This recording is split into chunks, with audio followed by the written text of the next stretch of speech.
Hello everyone, welcome to my channel. Students, today I have brought for you a passage of cloze test asked in the CGL examination conducted by the SSC. इस passage में 5 blank spaces हैं और हर blank space को fill in करने के लिए चार options दिए गए हैं A, B, C, D। इन्हीं में से आपको सिलेक्ट करना है राइट फिलर कौन होगा।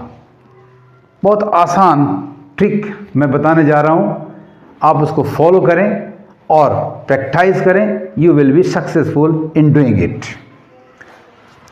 The political condition of India in the 18th century was one of extreme disunity. Blank space.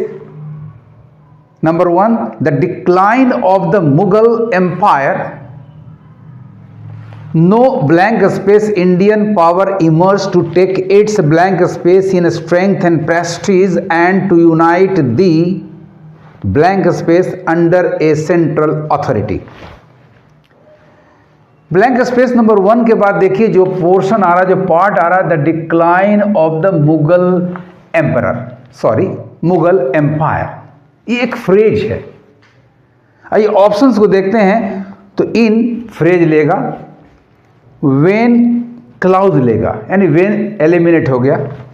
On preposition है, ये भी फ्रेज ले सकता है, और विद प्रीपोजिशन है, ये भी फ्रेज ले सकता है। तो ऑप्शन बी आपका एलिमिनेट हो गया। अब बचे 3 ऑप्शंस ए, सी और डी, इन्हीं में से एक आंसर है आपका। इन द डिक्लाइन यहां एनक्लोजर नहीं दिखा रहा है, so in is ruled out. On the decline ये सरफेस कांटेक्ट नहीं दिखा रहा है, अतः ये भी एलिमिनेट हो गया। With the decline of the Mughal empire, yes, ये एसोसिएशन कंपनी का सेंस दे रहा है, तो राइट ऑप्शन आपका हो गया विद। इसे मार्क कर लें आप। With the decline of the Mughal empire के पतन के साथ साथ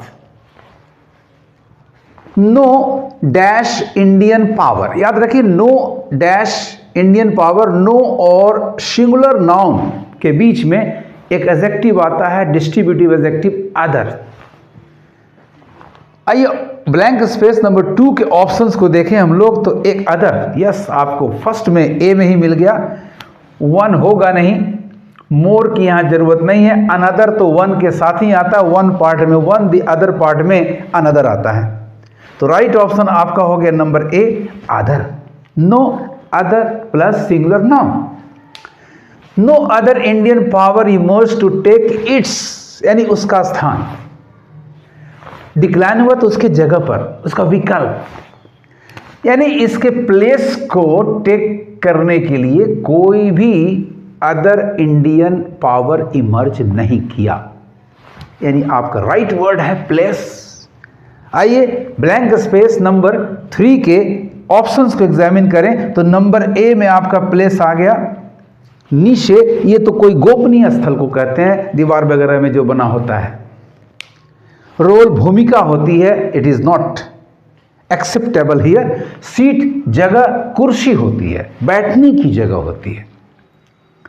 तो राइट आंसर आपका आ गया प्लेस। यदि सिंहासन की बात होती, कोरोनेशन की बात होती, तो सीट हो सकता था। रोल, यहां कोई एक्शन की बात नहीं हो रही है, नीचे कोई गुप्त सीक्रेट प्लेस की बात नहीं हो रही है। तो राइट ऑप्शन आपका हो गया प्लेस। आप एक एक ट्रिक को फॉलो करो।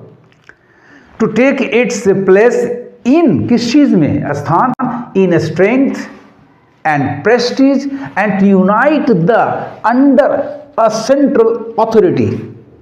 थोड़ा आगे बढ़ के देखिए तो आगे में आपको मिलेगा न्यू इंडियन स्टेट्स, यानी सारे स्टेट्स को यूनाइट करके एक होल बनाना, और सारे स्टेट्स के होल को हम कंट्री कहते हैं। यानी ब्लैंक स्पेस नंबर 4 में आपका जो रिक्वायरमेंट है, जो रिक्वायर्ड वर्ड है, वो नाउन कंट्री होना चाहिए। तो देखते हैं ब्लैंक स्पेस नंबर 4 में दिए गए ऑप्शंस को एग्जामिन करते हैं। टेरिटरी ये तरह का स्टेट है, स्टेट नो, रीजन को क्षेत्र को कहेंगे, यानी पूरे को मिलाकर सारे रियल्स, सारे टेरिटरीज, सारे रीजन्स को मिलाकर एक देश, एक राष्ट्र, एक कंट्री का निर्माण होगा। तो राइट आंसर आपका नंबर डी जा रहा है स्टूडेंट्स, मार्क कर ले कंट्री। सो नंबर 4 आपका हो गया country. And to unite the country under a central authority, the Marathas who rose dash the opposition, motion towards, to the opposition, यानी राइट ऑप्शन यहां पर टू प्रीपोजिशन की जरूरत है। आइए option number blank space number 5 के ऑप्शंस को examine करें। तो number A to, number B in, number C over, number D on. Yes, आपका मोशन टूवर्ड शो करने, to the opposition, motion toward show करने वाला preposition to option number A में है। In enclosure ruled out, over covering का sense, किसी चीज के ऊपर का sense, not possible. On surface contact, it is also eliminated here. So right answer to fill in the blank space number 5 is the preposition to. अब आइए आपका 1 में आ गया with, 2 other, 3 plus, 4 country, 5 to. अब इसको फिल इन करके हम एक बार पैसेज पढ़ लें। The political condition of India in the 18th century was one of extreme disunity. With the decline of the Mughal Empire, no other Indian power emerged to take its place in strength and prestige and to unite the country under a central authority. The Marathas, who rose to the opposition of preeminence among the new Indian states, did not prove capable of fulfilling the task. इस तरह से students आप blank space के left and right, up and down चारों ओर निगाह रखें, वहीं से आपको रेफरेंस मिलेगा। किस के बाद क्लाउज आ सकता है, किस वर्ड के बाद फ्रेज या ऑब्जेक्ट आ सकता है, इसका भी ध्यान रखना है।